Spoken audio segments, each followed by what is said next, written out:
ಜನತೆಗೆ TV4 ಕನ್ನಡ ಸುದ್ದಿವಾಹಿನಿಗೆ ಸ್ವಾಗತ. ನಾನು ಸಂಗೀತಾ ಭಟ್. ಇದೀಗ ಹೆಡ್ಲೈನ್ಸ್.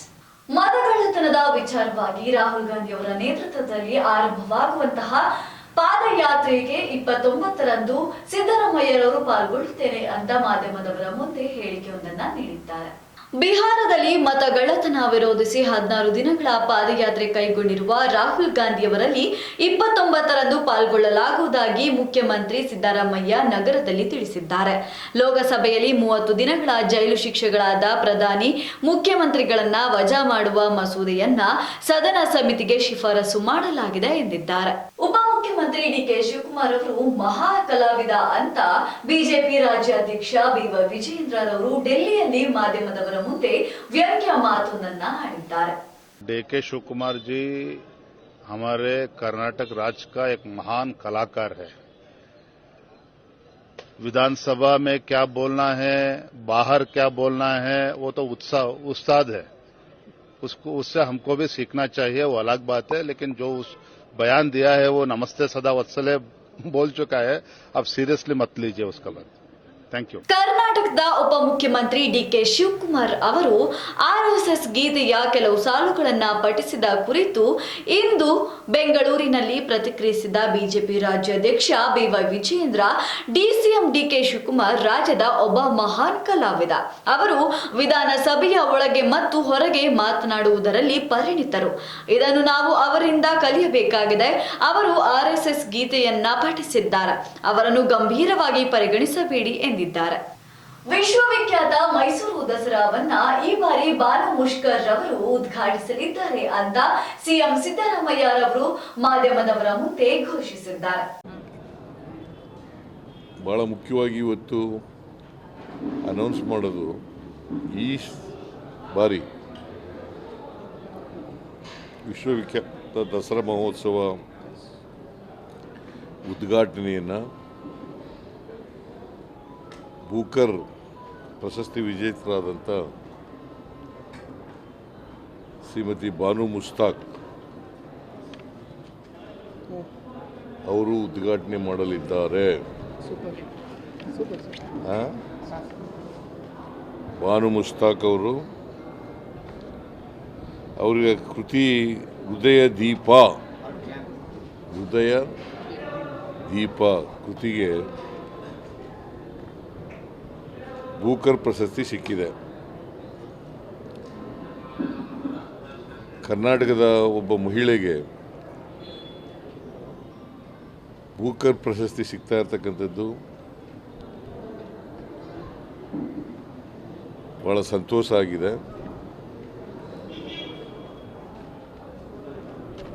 ಹಾಗಾಗಿ ಹೋರಾಟದ ಹಿನ್ನೆಲೆಯಿಂದ ಬಂದಂಥವರು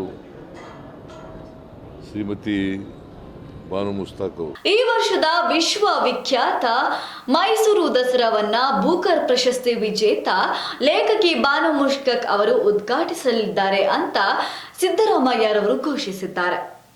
ವಿಧಾನಸೌಧದ ಬಳಿ ಮಾಧ್ಯಮದವರ ಮುಂದೆ ಮಾತನಾಡಿದ ಅವರು, ವಿಶ್ವವಿಖ್ಯಾತ ಮೈಸೂರು ದಸರಾ ಮಹೋತ್ಸವವನ್ನ ಈ ಬಾರಿ ಲೇಖಕಿ ಬಾನು ಮುಷ್ತಾಕ್ ಅವರು ಉದ್ಘಾಟಿಸಲಿದ್ದಾರೆ. ಈ ಬಗ್ಗೆ ಸರ್ಕಾರ ಚರ್ಚೆ ನಡೆಸಿ ನಿರ್ಧಾರ ತೆಗೆದುಕೊಂಡಿದೆ ಎಂದಿದ್ದಾರೆ. ನಿನ್ನೆ ಮುಖೇಶ್ ಅಂಬಾನಿ ಅವರ ತಾಯಿಯ ಆರೋಗ್ಯದಲ್ಲಿ ಏರುಪೇರು ಆಗಿರುವ ಸಂದರ್ಭದಲ್ಲಿ ಅವರದೇ ಆದ ಆಸ್ಪತ್ರೆ ರಿಲಯನ್ಸ್ ಫೌಂಡೇಶನ್ಗೆ ದಾಖಲಿಸಲಾಗಿದೆ.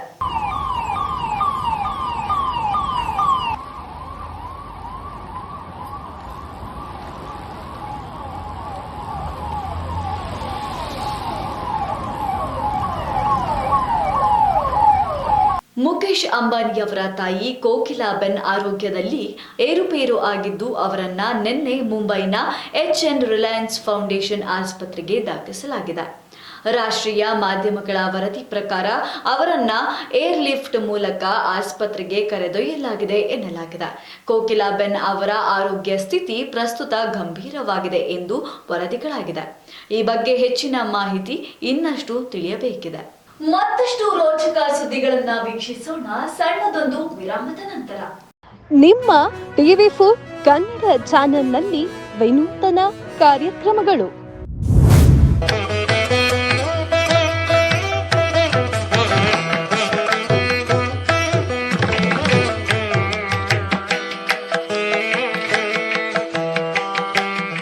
ನಿಮ್ಮ ದೇವಸ್ಥಾನದ ಬಗ್ಗೆ ಸಂಪೂರ್ಣ ಮಾಹಿತಿ ನೀಡುವ ಕಾರ್ಯಕ್ರಮ ದೇಗುಲ ಮಹಿಮೆ.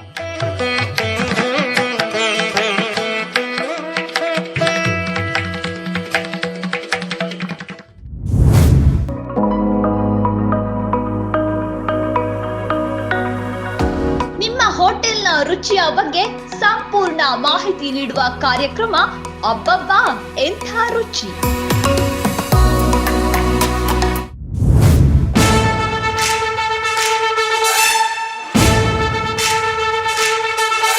ಸಮಾಜ ಸೇವಕರ ಬಗ್ಗೆ ಜನತೆಗೆ ತಿಳಿಸುವ ಕಾರ್ಯಕ್ರಮ ಜನರೇ ಮೆಚ್ಚಿದ ನಾಯಕ.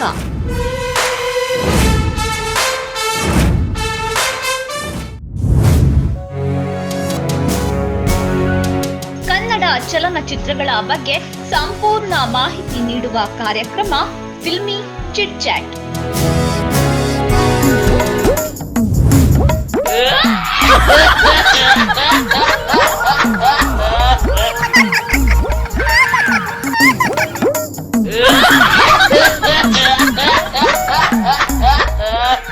ವಿನೂತನ ಬಕ್ರ ಕಾರ್ಯಕ್ರಮ ಟೋಪಿ ಲಾಲಾ.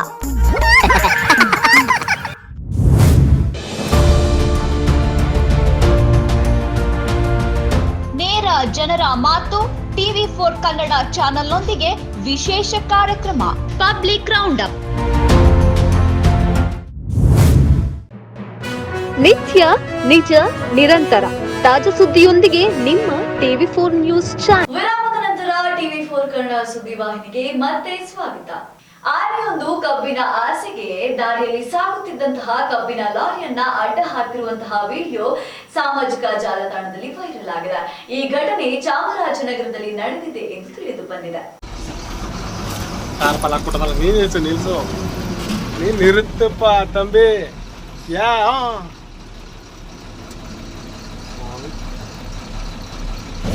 ಈ ಕಾಲ್ ಮಡಗ್ತಾವ್ ಜಟರ್ ಹಿಂದಕ್ಕೆ ಬಿಟ್ಬಿಡು. ಕಬ್ಬಿನ ಆಸೆಗೆ ಕಾಡಾನೆಯೊಂದು ರಸ್ತೆಯ ನಡುವಿನಲ್ಲೇ ಲಾರಿಯನ್ನ ತಡೆದಿರುವ ಘಟನೆ ಚಾಮರಾಜನಗರ ಜಿಲ್ಲೆಯ ಅಸನೂರು ಬಳಿ ಶುಕ್ರವಾರ ನಡೆದಿದೆ. ಘಟನೆಯ ವಿಡಿಯೋವನ್ನ ಲಾರಿ ಚಾಲಕ ತನ್ನ ಫೋನ್ನಲ್ಲಿ ಸೆರೆ ಹಿಡಿದಿದ್ದಾನೆ. ವಿಡಿಯೋದಲ್ಲಿ ಲಾರಿಯ ಮೇಲೆ ಕಾಡಾನೆ ದಾಳಿ ಮಾಡಿ ಕಬ್ಬು ಎಳೆದುಕೊಂಡು ಪರಾರಿಯಾಗುವುದನ್ನ ಕಾಣಬಹುದಾಗಿದೆ. ಈ ಕಾಡಾನೆ ದಾಳಿಯಿಂದ ಲಾರಿಯ ಗಾಜು ಪುಡಿ ಪುಡಿಯಾಗಿದೆ. ಕಾಡಾನೆ ದಾಳಿಯಿಂದ ಗ್ರಾಮಸ್ಥರು ಆತಂಕ ವ್ಯಕ್ತಪಡಿಸಿದ್ದಾರೆ. ವಿಜಯಪುರವನ್ನ ಯತ್ನಾಳ್ ಅವರು ಹಾಳು ಮಾಡಿದ್ದಾರೆ ಅಂತ ಶಾಸಕ ರವೀಂದ್ರ ಲೋನಿ ಅವರು ಆರೋಪವನ್ನ ಮಾಡಿದ್ದಾರೆ. ನನ್ನ ಇವತ್ತಿನ ಪತ್ರಿಕಾಗೋಷ್ಠಿಯ ಮುಖ್ಯ ಉದ್ದೇಶ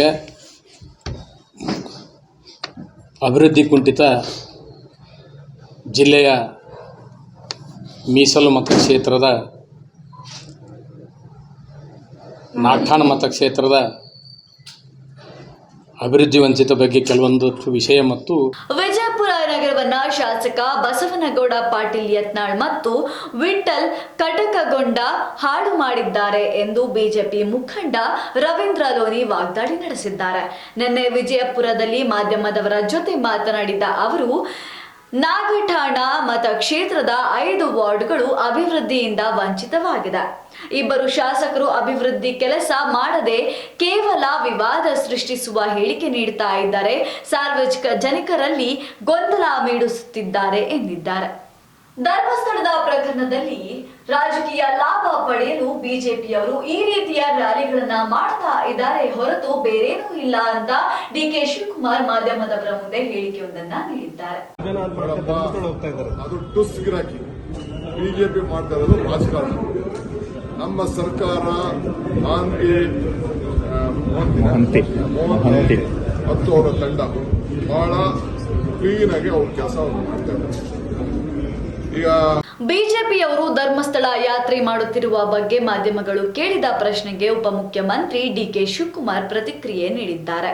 ನಿನ್ನೆ ವಿಧಾನಸೌಧದಲ್ಲಿ ಮಾಧ್ಯಮದವರ ಜೊತೆ ಮಾತನಾಡಿದ ಅವರು, ಬಿಜೆಪಿ ಒಂದು ಟುಸ್ ಗಿರಾಕಿ.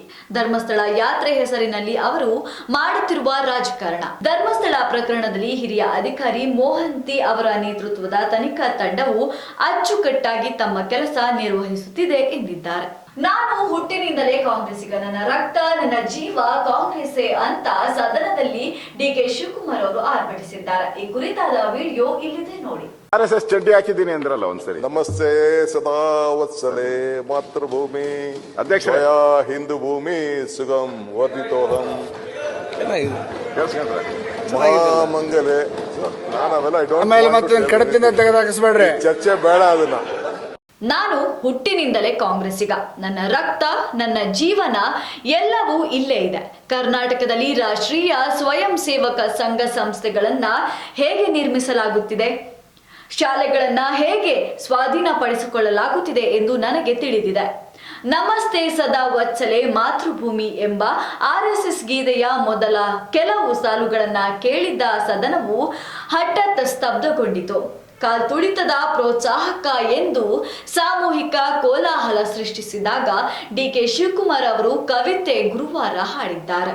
ಇವಿಷ್ಟು ಇವತ್ತಿನ ಪ್ರಮುಖ ಸುದ್ದಿಗಳು. ನಿತ್ಯ ನಿಜ ನಿರಂತರ ಸುದ್ದಿ ಹಾಗೂ ಮನೋರಂಜನೆಗೆ ವೀಕ್ಷಿಸಿ TV4 ಕನ್ನಡ ಸುದ್ದಿ ವಾಹಿನಿ. ನಾನು ಸಂಗೀತ ಭಟ್.